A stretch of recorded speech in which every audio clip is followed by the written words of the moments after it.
Hello everyone, today I am going to start next topic that is called Ellingham diagram. तो Ellingham diagram क्या होता है, इसको समझने से पहले ये समझ लो कि how to obtain the metal from metal oxide. Metal oxide से मेटल को ऑब्टेन कैसे करते हैं, तो हमने प्रीवियस वीडियो में डिस्कशन किया था कि it will be divide reduction process, we can use the reduction process and reduction process it will be divided into two parts हमने देखे थे। एक तो स्मेल्टिंग था जिसमें कोक और carbon monoxide as a reducing agent we can use, and the second था that is called aluminothermy. In that condition we can use the aluminium as a reducing agent. तो एल्यूमिनियम एंड स्मेल एल्यूमिनियम और carbon monoxide का use करके हम metal oxide से metal को obtain कर रहे थे। तो एलिंगम डायग्राम जो होता है वो यही बताता है कि मेटल ऑक्साइड से मेटल को ऑब्टेन करने के पर जो Gibbs energy and absolute temperature के बीच जो ग्राफिकल रिप्रेजेंटेशन होता है that is called the Ellingham diagram. और ये डायग्राम ये बताता है कि कौन सा मेटल ऑक्साइड किस मेटल ऑक्साइड को रिड्यूस करेगा। और इस Ellingham diagram it is also known as thermodynamic principle of metallurgy, यानी क्योंकि हीट से रिलेटेड है तो इसलिए हम इसको बोलते हैं थर्मोडायनेमिक प्रिंसिपल ऑफ मेटलर्जी और Ellingham diagram.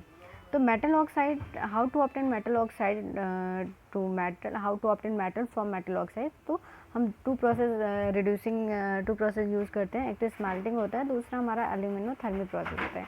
In that condition अगर हम स्मेल्टिंग करते हैं तो smelting that is that process in which we use the coke और carbon monoxide as a reducing agent to obtain metal from metal oxide, that is known as smelting.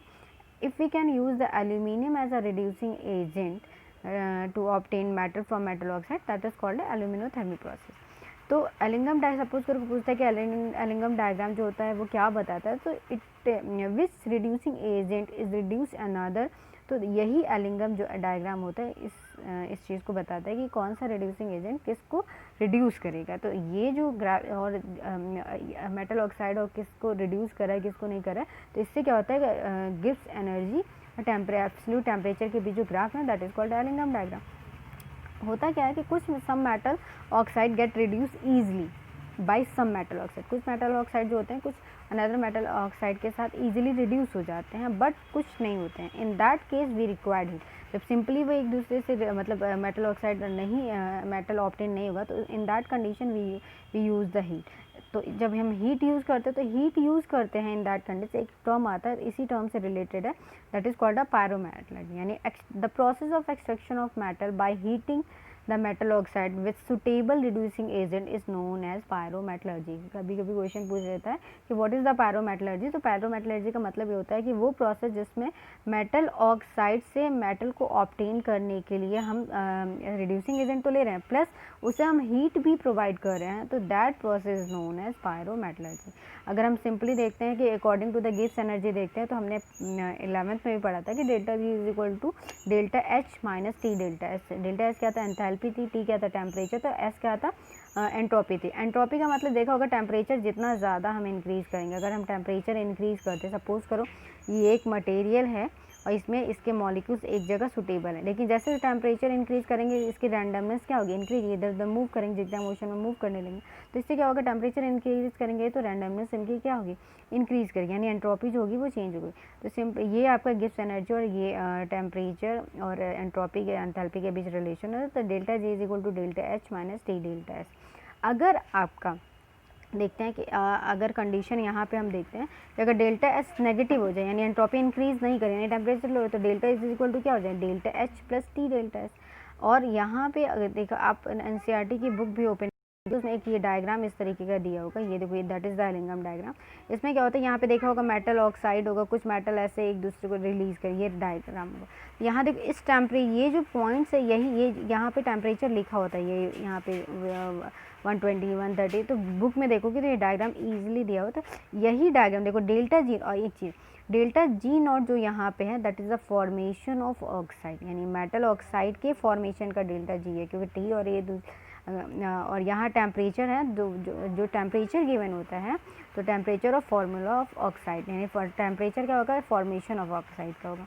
तो अच्छा एक चीज़ देंगे, अब सिंपली क्वेश्चन ये, जैसे ये ग्राफ दे देगा, ठीक है, और कह देगा कि कौन सा मेटल, यहाँ पे मेटल जो है वो आपका मेटल ऑक्साइड से मेटल, तो जो जिसका ग्राफ सबसे ऊपर मिलेगा वही मेटल ऑक्साइड जो होगा नेक्स्ट मेटल को उसके मेटल ऑक्साइड से सेपरेट करेगा, ठीक है। तो यही एलिंगम डायग्राम जो होता है ये एक्सप्लेन करता है।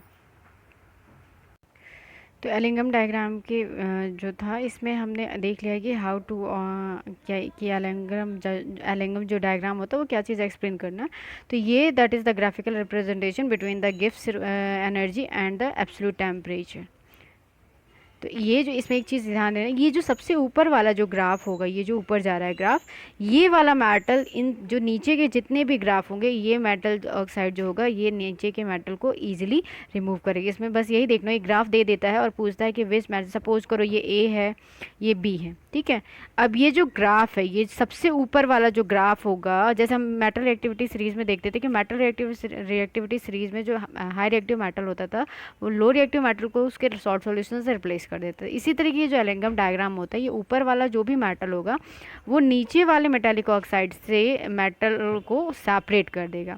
सपोज करो ये जैसे ये इसमें एक चीज़ देखो, ये ग्राफ यहाँ तक गया, ये वाला ग्राफ, और फिर यहाँ से ये टर्न हो, यानी इस टेम्परेचर तक तो ये क्या हो रहा था कि ये जो मेटल था वो क्या करेगा, ये नीचे ये सबसे लो है, ये नहीं, इस टेम्परेचर जैसे, लेकिन टेम्परेचर इंक्रीज़ कर रहे थे, ये टेम्परेचर देखो इंक्रीज़ करने पे इसका ग्राफ स्ट्रेट जा रहा है, यानी इस मेटल को क्रॉस कर दे, यानी इस टेम्परेचर के बाद जैसे टेम्परेचर इंक्रीज़ करेंगे, सपोज करो ये सी है, ये डी है, डी का यहाँ तक जो टेम्परेचर था वो नहीं कर पा रहा था बी सी वाले को, मेटल ऑक्साइड से नहीं रिमूव कर पा रहा, लेकिन जैसे ही टेम्परेचर इंक्रीज है तो ये ग्राफ एक दूसरे को क्रॉस कर रहा है। इन दैट कंडीशन टेम्परेचर इंक्रीज करने पे डी वाला जो होगा वो सी के मेटल ऑक्साइड से सी को, यानी सी अगर सपोज करो मेटल, तो इसको रिमूव कर देगा। तो यही एलिंगम डायग्राम होता है, that is the graphical representation between the Gibbs energy and absolute temperature, यानी टेम्परेचर और गिब्स फ्री एनर्जी के बीच जो ग्राफिकल रिप्रेजेंटेशन होता है थर्मोडायनेमिकली, यानी हीट देने पर मेटल ऑक्साइड मेटल को रिमूव कर देगा, यानी सेपरेट कर देगा, तो that graph is known as Ellingham diagram. तो ये एलिंगम डायग्राम है, इसको देखना तुम लोग, और अगर कोई भी डाउट होगा तो ये क्लियर कर लेना।